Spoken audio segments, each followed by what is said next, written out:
Un cordiale saluto gentili amici e amiche alla visione all'ascolto, oggi in esterna per quanto riguarda la nostra puntata di Media Europa Channel, l'attualità e la politica commentata insieme ad Enzo Cataruzzi.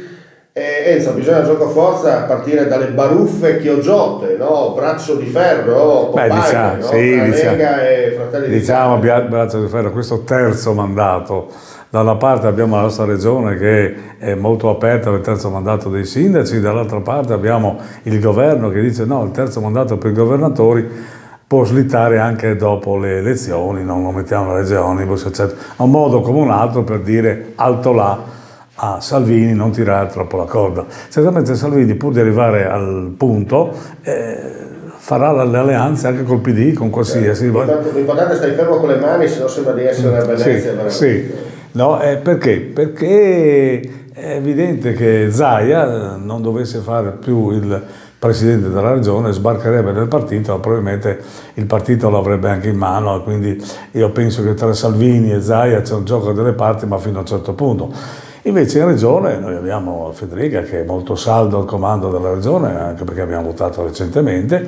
Certamente anche qui Fratelli d'Italia chiede un rispetto per i voti che ha e dice un momentino, prima di vedere il terzo mandato vediamo bene qual è la situazione, potremmo anche votarlo adesso e magari valevole per la prossima volta, potremmo anche eliminare tutti i mandati, insomma è molto aperta la questione. Certamente il terzo mandato interessa quasi tutti i sindaci di centro-sinistra e qualche sindaco di centrodestra, segnatamente di Forza Italia, e guarda caso proprio quello di Pasini di Prato, che è un comune dove noi stiamo trasmettendo in questo momento. Esatto, sì. Comunque si vedrà.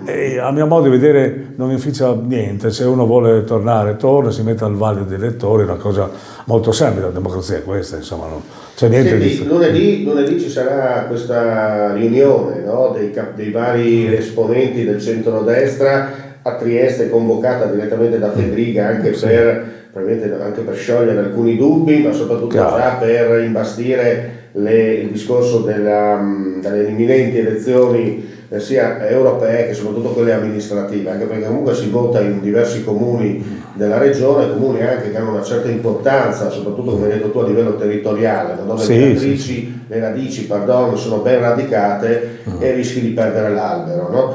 Qualcuno dice che sarà invece un conclave, e dunque un conclave potrebbe essere fumata bianca, fumata grigia, oppure come le elezioni di Giovanni Paolo I, la fumata nera al Papa eletto? Ma di solito in questi incontri, dalle mie passate esperienze, si fa così, c'è un minimo, c'è un massimo. Quindi ci sono 2 o 3 punti minimi dove tutti sono d'accordo e mal che vada, questi sono i punti dove si va d'accordo. Poi ci sono i punti dove qualche forza politica tenta di forzare la situazione. Io penso che Federica faccia bene a fare questi incontri per cercare di stemperare un po' la situazione, ma soprattutto di rivedere una cosa, la legge elettorale, a lui interessa questo. Certamente se partiamo dal fatto che mi pare che la regione, o comunque chi propone, Roberti mi pare capire, vuole allineare tutti i comuni alla regione, ovvero tutti abbiamo la stessa scadenza, eccetera, eccetera, vuol dire che qualche comune avrà una vita più lunga, qualche comune avrà una vita più corta.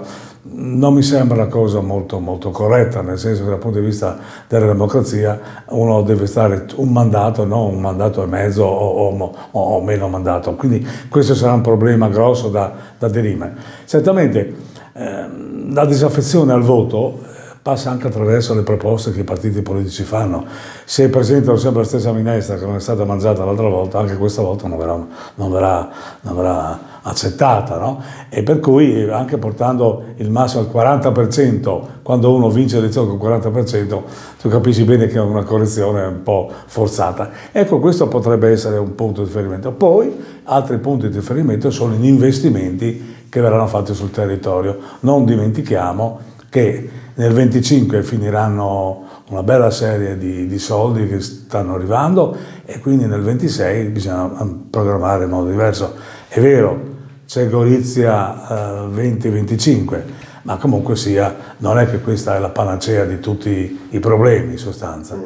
Sono questioni sul tappeto. Anche se parlando con il sindaco Ziberna, proprio ne abbiamo messo in onda oggi anche il servizio con uno speciale fatto direttamente proprio con il sindaco, insomma il progetto si allarga, no? Quindi non è una cosa dedicata solo a Gorizia, Nova Gorizia e Interland, ma un po' tutto il Friuli, Venezia e Giulia. Parlando proprio con Ziberna, ho detto speriamo che sia la volta buona anche per abbattere i campanili, no? Che purtroppo i campanili ci rallentano ancora nel 2024. Sì, certamente sarà così, però voglio dire, ci sono anche investimenti che non potranno fare, e per esempio le grandi industrie che stanno un momentino chiudendo battenti, o comunque sia, sta cambiando un po' quello che è la richiesta dell'export, no? Noi viviamo di export in sostanza, no?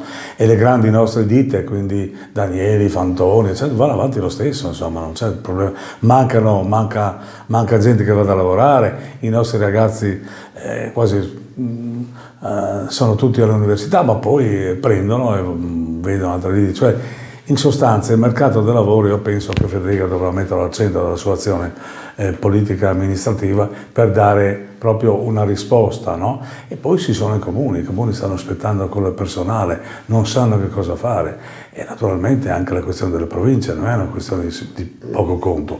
Torneranno le 4 province di prima, ci saranno solo 2 province, Friuli e Trieste, oppure improvvisamente spunterà di nuovo la proposta quando c'era Illy della provincia della Carnia.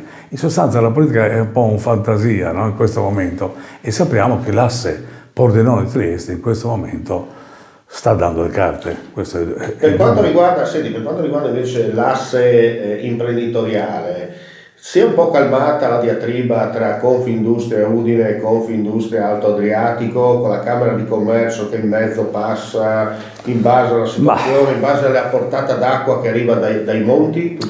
Secondo me il dibattito sta continuando, il confronto anche aspro sta continuando, però entrambe le fazioni sanno che devono andare d'accordo perché l'unità le fa più forti e hanno un'occasione unica, l'elezione del nuovo Presidente di Confindustria a livello nazionale, dove se tutti confineranno su un solo candidato, in questo momento daranno la possibilità a tutti di vedere che hanno un unico sentire, hanno un'unica idea secondo il progetto di chi sarà messo in campo, e pare che ci sia proprio la volta buona di un Veneto, per cui come vedi sta tornando a quella politica che è partita molti anni fa, di una macro regione non scritta, non fatta, ma comunque è nell'idea, nel progetto, in sostanza sta venendo avanti. Insomma. Quindi possiamo dire che da Tramonti a nord-est finalmente possiamo parlare di Levante a nord-est. Di Levante a nord-est, bravo, la cosa mi sembra esatta, sì. Bene, io direi di chiudere qui questo appuntamento con i nostri amici vicini e lontani. Diamo appuntamento chiaramente, mi scuso per il gioco di parole, la prossima settimana, stessa rete, stessa ora, e come si dice nella lontana provincia dell'impero, mandi, alla prossima. Mandi.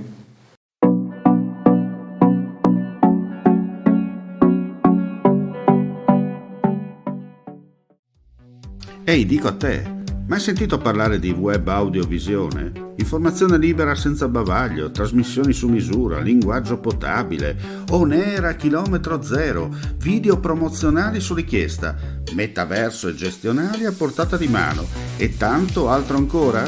La risposta si chiama Friuli TV, il pianeta online che viaggia regolare nell'orbita del web in perfetto orario.